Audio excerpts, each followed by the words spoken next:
Estamos en su programa La Línea del Tiempo. Sintonízanos en parmenasradio.org. Su servidor, el padre José Luis Bautista González. El pasado 28 de enero celebrábamos en el mundo entero a Santo Tomás de Aquino.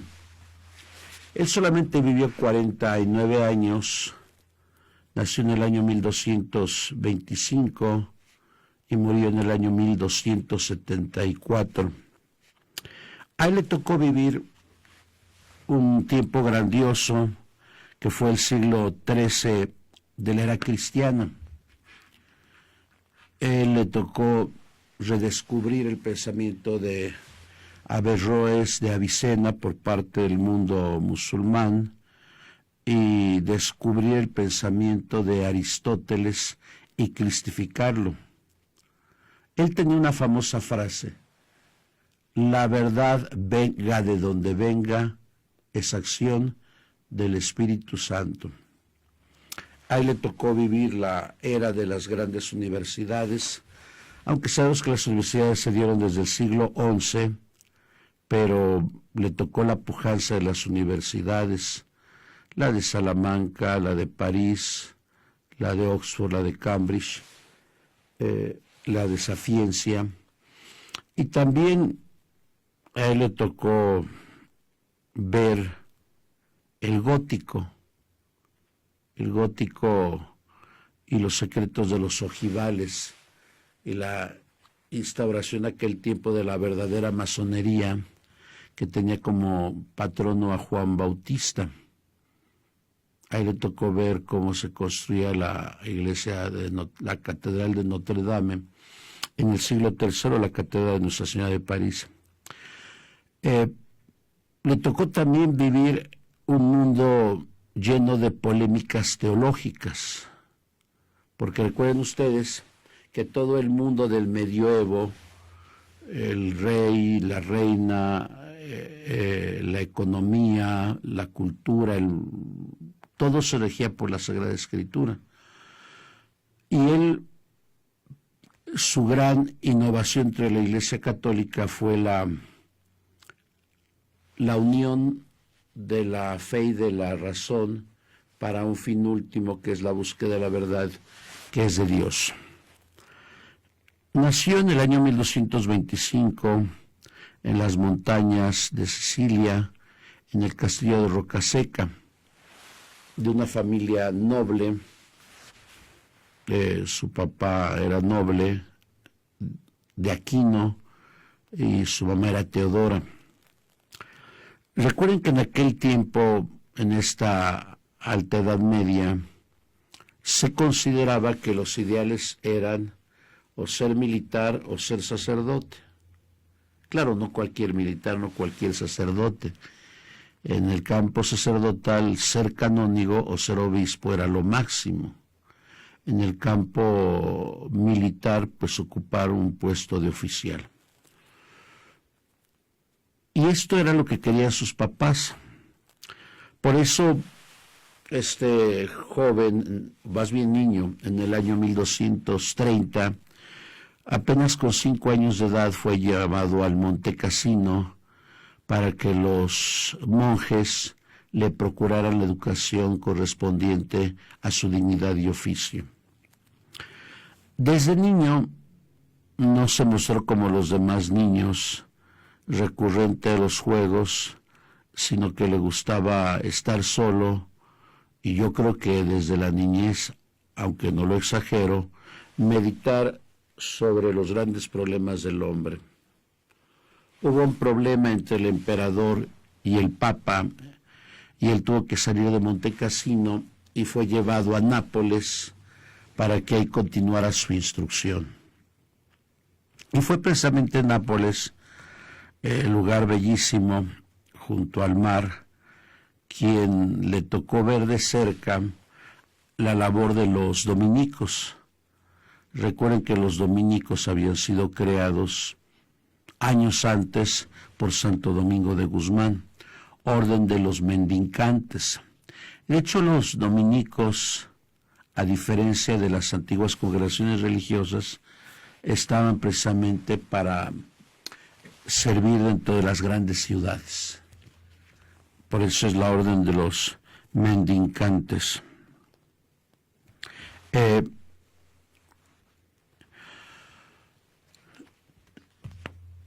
Y quiso entrar a esta orden, pero como su mismo nombre lo dice, orden de los mendigantes, igual que los franciscanos, su familia se opuso tenazmente. Al ver el rechazo de su familia, entonces se le mandó a Roma para que estudiara en Roma, pero sus hermanos lo interceptaron en el camino y lo encerraron en una de las torres del castillo de Rocaseca, o el castillo familiar de Rocaseca, y ahí casi lo tuvieron más bien encarcelado. Y le hablaron de las mieses de su familia, que entrar con los dominicos no era lo mejor. Hasta dicen la tradición que estando encerrado en su cuarto, le metieron a una dama desnuda para hacerlo caer en la tentación, y que él, con un tizón que tenía en su cuarto para calentarse, la ahuyentó de ahí. Dice la tradición que de pronto vio un ángel que simbólicamente le colocó un cinturón en el cinto, porque había vencido esa tentación sobre la castidad. Estuvo encerrado todo un año, y la familia, al ver que no podía resistir a sus ruegos y a sus exigencias, lo que hizo fue dejarlo en libertad. Los dominicos, al ver su inteligencia preclara, lo llevaron a Colonia. Recuerden que les había dicho que en el siglo XIII existían grandes universidades y grandes maestros, y su gran mentor fue San Alberto Magno. Hemos hablado en algún programa de San Alberto Magno y de su preclara erudición en los distintos temas, aún de botánica y de ciencias naturales. En este tiempo, cuentan sus biógrafos, Tomás de Aquino se mantenía un tanto distante, era muy reflexivo, pero una vez que dio una disertación filosófica, San Alberto Magno, que era un hombre inteligentísimo, quedó tan admirado de la elocuencia, erudición y oratoria de este hombre, que dijo esta frase. Claro, creo que el bullying siempre ha existido en las universidades o en las primarias y secundarias. Él era de complexión bastante robusta, y por eso le decían el buey, y aparte porque casi no hablaba. Entonces, Alberto Magno dijo: algún día este buey mudo, buey por lo gordo y mudo porque casi no hablaba, con sus mugidos va a mover al mundo. Y efectivamente Alberto Magno, como preclaro profeta, pudo sentenciar a través de esta sentencia un poco sarcástica que la labor de Tomás de Aquino iba a ser conocida a nivel mundial. De Colonia se trasladó a perfeccionar sus estudios en Sagrada Escritura, en filosofía y en teología sobre la Universidad de París. De hecho, a nivel europeo, la universidad más importante era la de París. Y él, en ese momento, le tocó descubrir, bueno, ya lo había descubierto, el pensamiento que habían rescatado de Aristóteles. Empezó a comentar los tratados de Aristóteles y él empezó a utilizar un método infalible para la búsqueda de la verdad. Ponía una tesis, ponía juicios a favor y juicios en contra, tesis y antítesis, y al final una conclusión.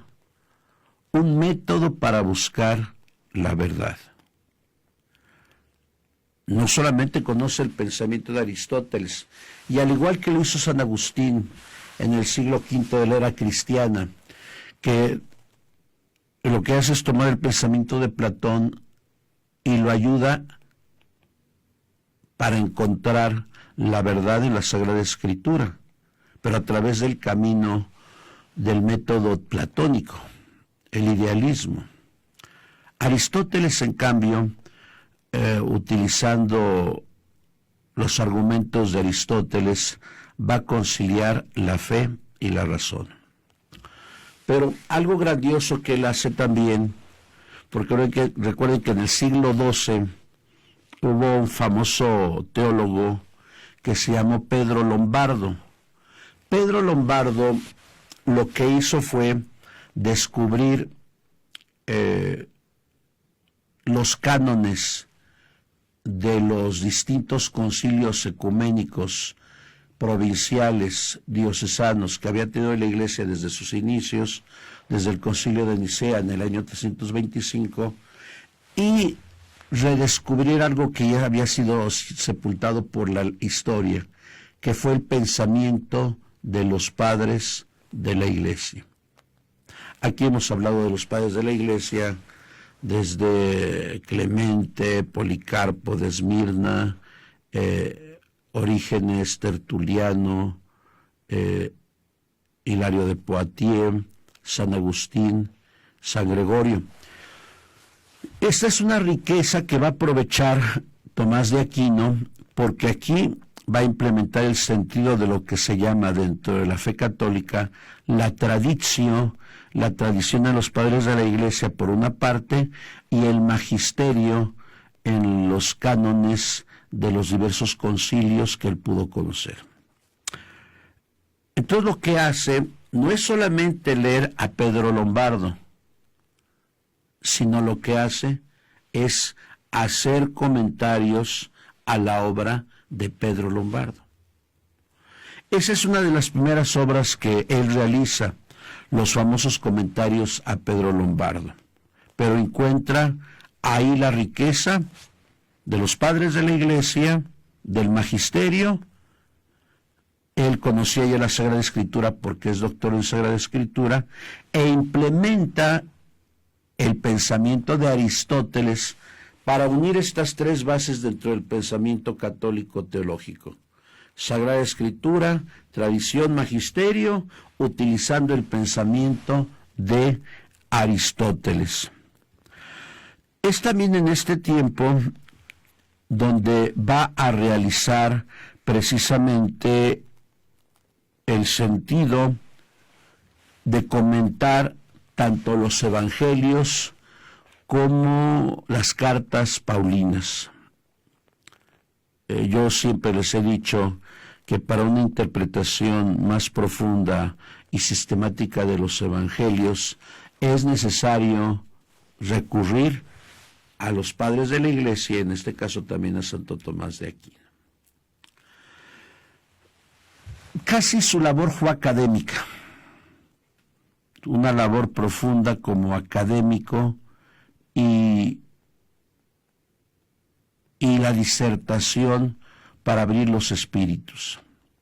Comentan sus biógrafos que él nunca tuvo aires de ser ególatra y soberbio al dar cátedra, porque recuerden que en aquel tiempo se daba cátedra. ¿Qué era la cátedra? Que el maestro se sentaba, daba algunas notas a sus alumnos y él hablaba. Eso era la cátedra, y después había preguntas y respuestas.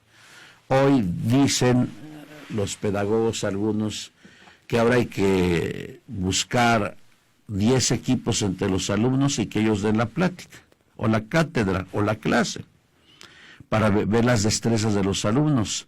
Pero la verdad, eso desmejora la labor de un maestro. Bueno, él da cátedra, pero la labor de él fue una labor callada. Yo creo que lo que intentaba Tomás de Aquino era iluminar el pensamiento de sus oyentes. Hace otras dos obras monumentales. La Summa contra Gentiles,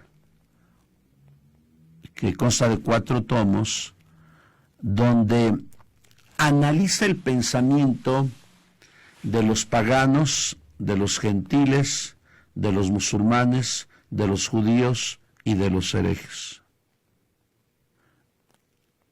Rescata lo bueno, porque, insisto, él decía, la verdad, venga de donde venga, es acción del Espíritu Santo.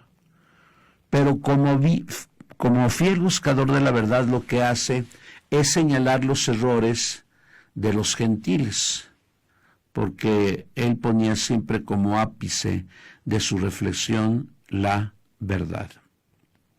Y en sus primeros 3 tomos de esta Summa contra los gentiles, habla de los grandes temas: la búsqueda y el encuentro y la reflexión del hombre, del mundo y de Dios. Claro, a través de la razón. ¿Qué es lo que puede conocer el hombre del mismo, del mundo y de Dios? A través de la razón.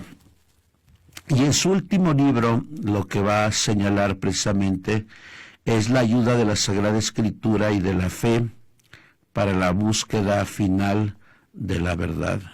Y señalando, eso sí, los errores, pero con argumentos, de los gentiles, de los paganos, de los judíos, de los musulmanes y de los herejes. De hecho, la Summa contra Gentiles es un tratado apologético, es un tratado de defensa de la fe, de la ortodoxia de la fe, pero con argumentos. Algún día les comentaba yo también, dentro de la línea del tiempo, el trabajo de Ireneo de León, en su libro Adversus Hereses, contra los herejes. Y también el Adversus Hereses de Ireneo de León, pues es un tratado donde se busca la verdad, porque la verdad nos hace verdaderamente libres. La otra gran obra monumental de Tomás de Aquino es la Summa Teológica, que por cierto quedó inconclusa, y les voy a explicar dentro de un momento por qué. La Summa contra Gentiles la Summa Teológica es interesante porque también aquí va a abordar los grandes problemas de Dios, de la creación, del mal, del mundo y del hombre. Pero a través, primero de la tesis, luego de la antítesis y de tesis defendiendo la misma tesis, siempre con argumentos. Realiza la pregunta, podría pensar, ¿es cierto que Dios es creador del mundo? Y él mismo busca juicios a favor, pero también juicios en contra, pero siempre con la razón. Eso es lo valioso de Tomás de Aquino, y claro, con la interpretación de la Sagrada Escritura. Claro, estoy hablando de que todavía en el siglo XIII no se aplicaba el método histórico crítico en la exégesis bíblica. Eso se aplica desde el siglo XVIII, fines del XVIII, XIX y siglo XX. Algún exégeta, algún biblista podrá decir que el pensamiento de Tomás de Aquino pues ya está anticuado en algunas cuestiones, sí. En algunas cuestiones sí, porque es pensamiento del siglo XIII. Pero recuerden ustedes que no podemos juzgar con los ojos del siglo XXI el pensamiento de otros siglos, porque caeríamos en un anacronismo. ¿Es valioso la Suma Teológica? Claro que es valiosa. Es de varios tomos. Pero, ¿saben por qué la dejó inconclusa? Él tuvo una visión. Ya era un hombre de 49 años. De 48. Y en el año 1273, un 6 de diciembre, cuando él celebraba en Nápoles, en la capilla de San Nicolás, él tuvo una visión. Nunca explicó la visión. Él como sacerdote había celebrado siempre la Eucaristía. Él, a diferencia de muchos sacerdotes, no quiso ser obispo. Le ofrecieron el obispado de Colonia, lo rechazó. Le ofrecieron el obispado de París, lo rechazó. Los dos obispados más importantes de aquel tiempo junto a Roma. Y quiso ser sacerdote, solamente presbítero. Pero va a quedar en el anonimato la experiencia profunda cuando él celebraba la misa en la fiesta de San Nicolás el 6 de diciembre del año 1273.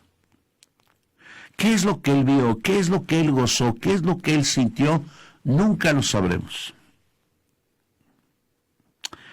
Su secretario, el padre Reginaldo, le pregunta después de esta visión por qué ese día Tomás no quiso comer. Recuerden que en aquel tiempo había un ayuno de 12 horas. Por tanto, los presbíteros hacían las misas temprano. Y ya tomaban algo después de sus misas temprano. Y tenía que ser ayuno de 12 horas. Y el padre Reginaldo le pregunta: maestro, ¿qué te pasó?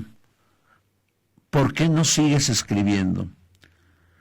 Porque Tomás de Aquino se había puesto el horario de leer y de escribir. Y se quedó ante el Señor en la capilla.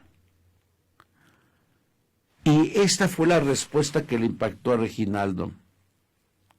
Lo que hoy he vivido no se compara con nada de lo que yo he escrito. Lo que yo he escrito es paja comparado con lo que yo hoy viví.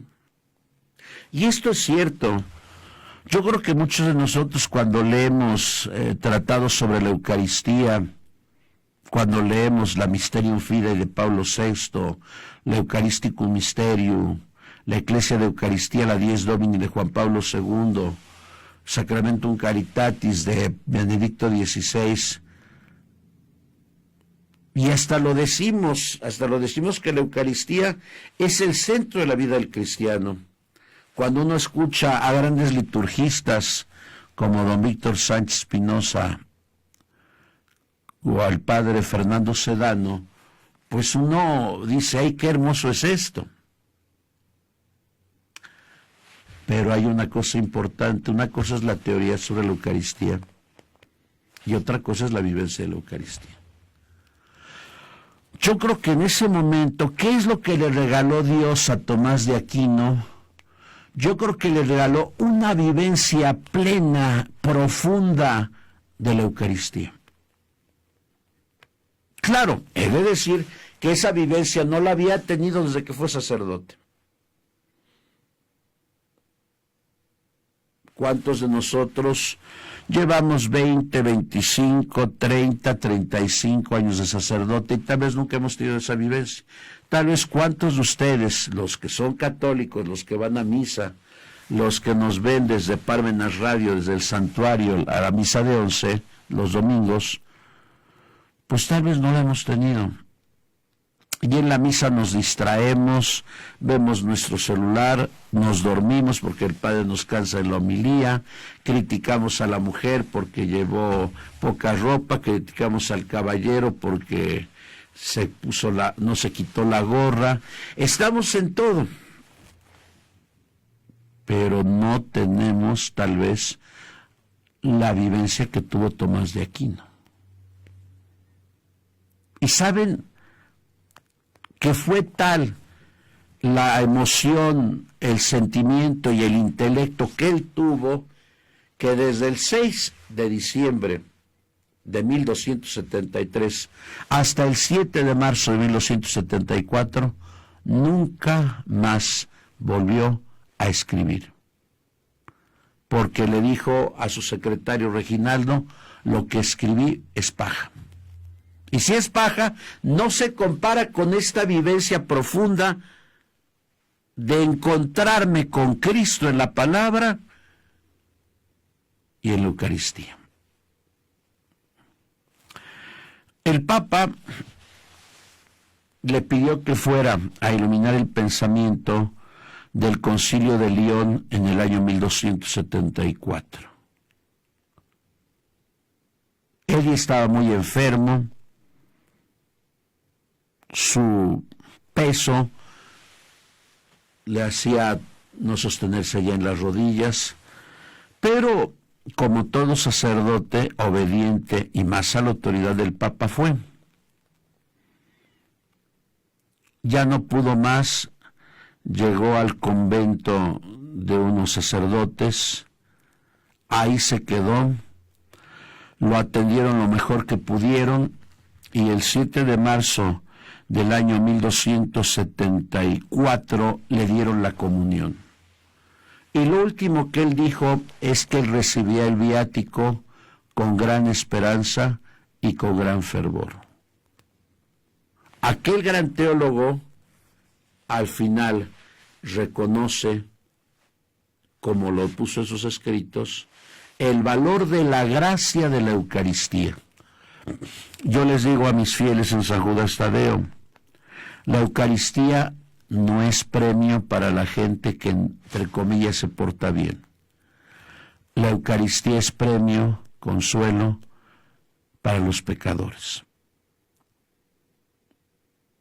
Y al igual con otro gran teólogo, un teólogo de su templo, Benedicto XVI, que murió el 31 de diciembre de hace 2 años, ¿cuáles fueron las últimas palabras de Benedicto?